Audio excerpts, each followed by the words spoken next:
everyone, this is Lauren, your sewing buddy.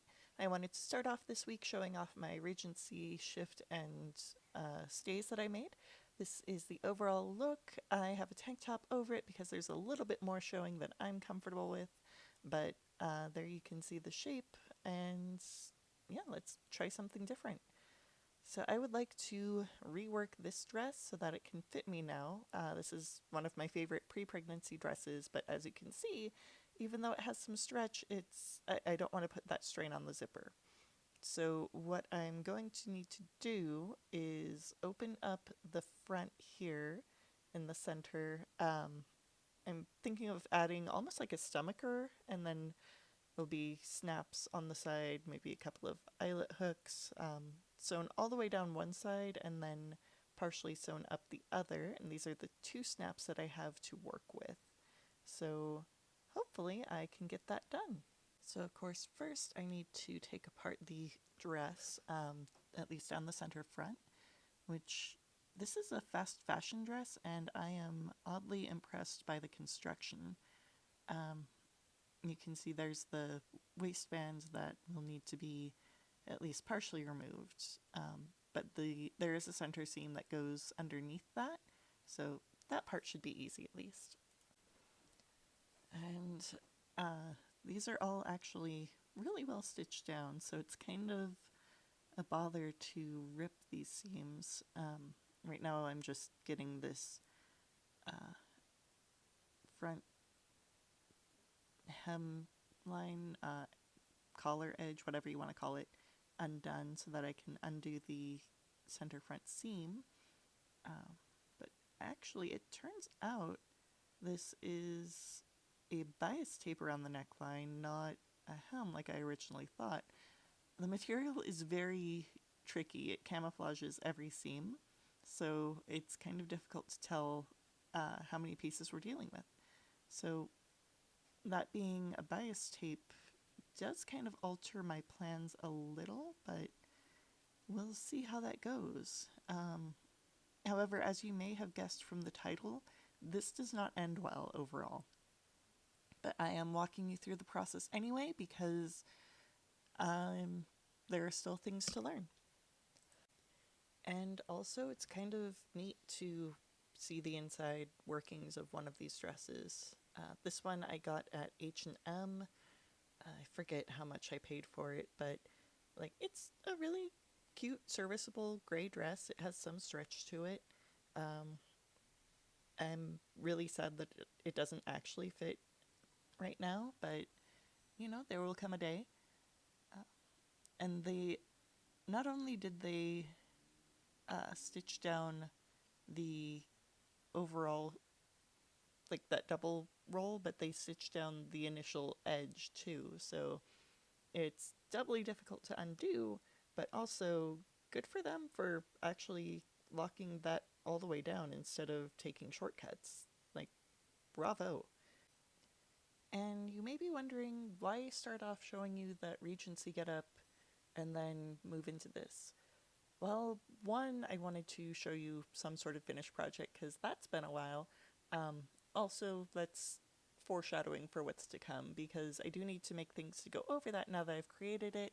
I'm torn between starting with something modern history bounding or there's a group for virtual costume college that's putting together Featherington dresses from Bridgerton. So, you know, horrible color clashes, inappropriate materials, that sort of thing. So, one of those two is going to be an upcoming project. This is just sort of, I needed something quick and easy because I have a child who is doing the growth spurt thing of needing a lot of attention and feeding. So, this is something that I can pick up, set down fairly regularly. So speaking of failures, pretty much all you could see for a good portion of that seam ripping footage was the top of my head. And, you know, shiny as my hair looks here, it's probably not all that interesting for the lot of you. And there you can see some more of it. So good job with your framing, Lauren. Great great work there. But I have moved on to taking down that center seam. This one's a little bit more tricky because it has been overlocked, um, which again, good good on whatever company made this for actually putting in that uh, level of work. Um, and it is overlocked and not surged. It still has the stretch factor to it. At least I think that's how it works. I've never actually used an overlock machine, so I don't know really the difference there, but um, I guess between the two, the overlock is supposed to be better for stretch. Here's some more hair footage for you. Good, enjoy. I use Kirkland shampoo and conditioner if anyone wants that same effect for their hair. Just go to Costco. I don't know, man. Um, but I am going to fast forward through the rest of the seam ripping so we can get to the more interesting bits here. So here we have everything seam ripped and cut apart. I just need to get this laid out to show you. There we go. Nice front opening that I can add that panel into. I did cut that waistband down the middle so that it doesn't interrupt, because I do need to add a little bit of room to the waist as well, and about 3 inches down the waist. So here we have the material that I'm going to use for the panel. It's an embroidered cotton. I think it was gifted to me ages ago, and I've tried to use it for a couple of things. It's actually the material I have covering my PS4 right now on my pretty wall, so that it looks a little bit less tacky, tacky. So right now I'm going to measure to see how wide of an opening I can get away with here. It looks like that's about 6 inches, so I'm going to cut 7 inches wide. And then here for the length along one side, it's about 12 and a half. So I will do 13 and a half. And then the next step is to find, double check for that measurement first. But then I'm going to find a piece on the pattern that I think would look nice as the panel. Because it's sort of a weird asymmetrical embroidery print. Well, embroidery, not a print. So I'm going to need to find some area of that pattern that would look nice as a little triangle piece, hopefully somewhere in this area. This is the remainder of the edge where I cut for the PS4 cover, and I think that right there would be a pretty little panel. So I'm going to measure out what I need for this one and then cut it off and see what we can do about creating that nice triangle shape. So again, I need 7 inches across here. So see how far down I can go. Okay, it looks like if I want to avoid having a whole bunch of black at the bottom, I do need to move that up a little bit. But then I'm just going to make a little cut across here. Get a nice rectangle shape to start with. Doesn't need to be a perfect rectangle, just, something I can work with. Get the rest of this out of the way. Fold that over in half.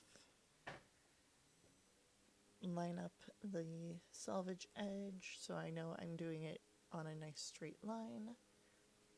And then I just need to measure across 3.5 inches. And I'm going to start from that 1 inch point because, again, I don't trust the edge of the tape measure. So I'm going to make a little cut at 3.5. There. And then straighten off this edge because I did cut a little bit crooked. That happens. And then I need to measure down the 13.5 inches to where that bottom point needs to be, make a little cut there, because this doesn't need to be a perfectly pointy triangle, because there's going to be a seam there anyway.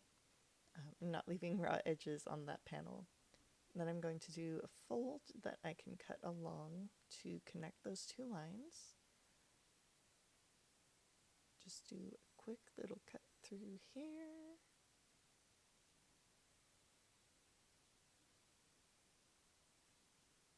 And we are good. There's layer one of my front panel. And then I am going to line this. I have this nice, super lightweight something. I don't even know, but it's kind of sheer. Makes a very good lining, I think. So I'm just going to use that first piece as a pattern and cut that out. And then I'm also going to cut out an interfacing for this.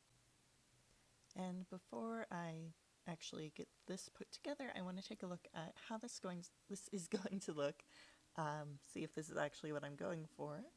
So let me get this dress laid out once again, and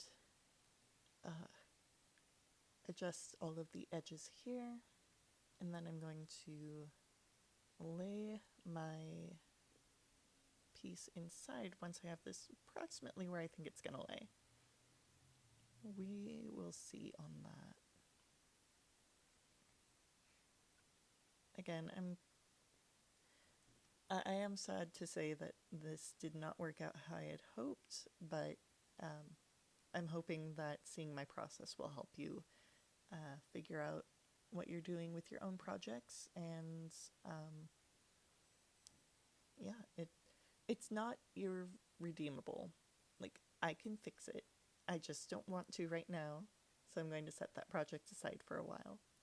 But yeah, had it turned out, I would be very happy with it. I'm considering replacing the bias tape here with that black fabric or something else entirely. I just don't like the look of how the self-bias tape ends right there, and then this panel begins. But yeah, I should have enough room to open it up. And now that I have my interfacing sewn onto my other two layers, I'm just going to trim down the edges of that. And this one is a sew-in interfacing, not an iron-on or fusible interfacing. So I'm just going to trim down the sides so that it is still locked in. And this, like, gliding your scissors through this is just amazing feeling because it's crisp, but it glides really smoothly. So if that's something that you enjoy, I highly recommend some sew-in interfacing for that. It's better than wrapping paper. But yeah, by trimming this down, it's just reducing some of the bulk when I turn this out, because I did sew this so that the fashion layer is backwards. That way, when I turn it out, it'll be facing the right side out. So I just need to trim off the end right here so I don't have a lot of extra bulk there. And then let's get this turned. And while I'm turning this out, I may as well just come out and say what went wrong is I went off measurements based on trying the dress on before I cut it open. And it's a stretchy material, so I didn't take into account the fact that once I didn't have both sides of the front attached to each other, if I didn't have a lot of reinforcement to bring the edges together, there was going to be a lot less stretch available. So my options at this point are either to have a second panel in the front and just do like a hook and eye closure down the front of that, or a zipper or something, or I can rip this panel out and make a second larger one with the same process. So again, I'm not doing either of those anytime in the near future. This is a project that's been set aside um, while I struggle to get this turned out properly. What I'm trying to do here is keep the edges of the triangle folded over so that it can make a nice sharp point. But in the end, I gave up on that and just decided to do the best that I could with my fingers and then eventually with my awl um, pulling at the corners. There we have our nice sharp corner. I should press the edges down, but I think I'm just going to top stitch instead because no one's actually going to see the very edge of this. Just wanted it to be finished so it would be pretty on the inside, but I am totally happy doing a top stitch. For the top edge, however, I am probably going to have to do that by hand at this point because that will be visible. So I'm going to fold both edges in and then do a little whip stitch across the top, and that should be enough to give me a clean edge there. Okay, so I've done my whip stitching. You can almost kind of see it there. I did a little top stitch around the edges just to keep it nice and sharp and flat. Now I just need to pin this in place.